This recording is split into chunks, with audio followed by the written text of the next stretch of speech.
আমার সেই গল্পটা এখনো শেষ হয়নি। শোনো, পাহাড়টা আগেই বলেছি ভালোবেসেছিল মেঘকে, আর মেঘ কিভাবে শুকনো খটখটে পাহাড়টাকে বানিয়ে তুলেছিল ২৬ বছরের ছোকরা, সে তো আগেই শুনেছ। সেদিন ছিল পাহাড়টার জন্মদিন।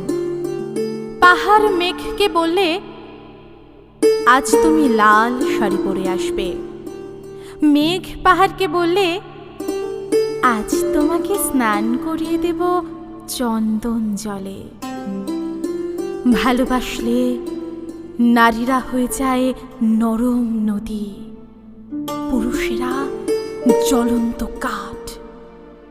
সেইভাবেই মেঘ ছিল পাহাড়ের আলিঙ্গনের আগুনে, পাহাড় ছিল মেঘের ঢেউ জলে। হঠাৎ আকাশ জুড়ে বেজে উঠল ঝড়ের জগঝম্প। ঝাঁকড়া চুল উড়িয়ে ছিনতাইয়ের ভঙ্গিতে ছুটে এলো এক ঝাঁক হাওয়া। মেঘের আঁচলে টান মেরে বললে, ওর ছুরি, তোর বিয়ে। এখনো শেষ হয়নি গল্পটা। বজ্রের সঙ্গে মেঘের বিয়েটা হয়ে গেল ঠিকই, কিন্তু পাহাড়কে সে কোনো দিনই ভুলতে পারল না।